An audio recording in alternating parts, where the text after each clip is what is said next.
হেয় প্রতিপন্ন করা মানুষকে কোরআন হাদিসে নিষেধ আছে। কারো সম্পর্কে সম্পূর্ণ না জেনে মিথ্যা রটনা করা, তার সম্পর্কে ভুল ধারণা মানুষের ভিতরে ছড়ানো, এগুলো গুনাহ, চরম গুনাহ। গীবত অনেক বড় গুনাহ, কিন্তু তার চেয়ে বেশি গুনাহ হচ্ছে মিথ্যা রটনা করে তার বিরুদ্ধে ছড়িয়ে দেওয়া। এটা হচ্ছে সবচেয়ে মিথ্যা প্রচারণা করা। আরেক দল লোক কি করছে দেখেন, তারা আমার ছবি ব্যবহার করে বিভিন্ন প্রোডাক্ট সেল করতেছে। আর আমাদেরও কত বুদ্ধিমান মানুষজন, তারা আমার পেজই চিনে না, জাহাঙ্গীর কবিরকে ভালোবাসে, পেজ চিনে না। তাদের ধারণা আমার পেজে 500-600 ফলোয়ার আছে মনে হয়। আমাদের পেজে কতজন ফলোয়ার আছে সবাই বলেন?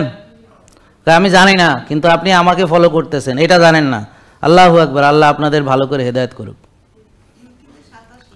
Thank you. ইউটিউবে 27 লাখ, আর ফেসবুকে কত? না, কত কত বলেন? ফেসবুকে কতজন? আল্লাহু আকবার। দেখছেন আপনাদের জ্ঞানের দৌড়। আপনারা সুস্থ হবেন, তাই না? আপনারা প্রতারিত হবেন না, ওটা আপনার হিসেব ঠিক আছে, আপনি খুব কাছাকাছি উত্তর দিয়েছেন। এক্স্যাক্ট কত ফেসবুকে কতজন আছে? এক্স্যাক্ট ফলোয়ার কতজন? কেউ পারবে? কে? এটা হচ্ছে ইউটিউবে। You are right about YouTube, but Facebook 3 point কত বলেন? 3 পয়েন্ট ঠিক আছে, কত? এনিওয়ান? দেখছেন অবস্থা?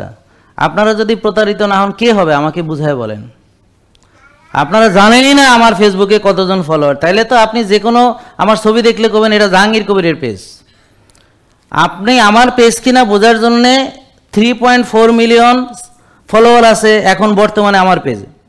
সামনে হয়তো আরও বাড়বে, সেটা পরের ব্যাপার, কিন্তু এই মুহূর্তে ফলোয়ার আছে 3.4 মিলিয়ন, 34 লক্ষ। তো এক কথাই শেষ, আর বাকি যা আছে সব ভুয়া।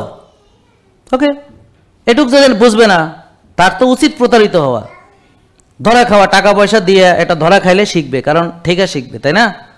দেখে না শিখলে ঠেকে শিখতে হবে।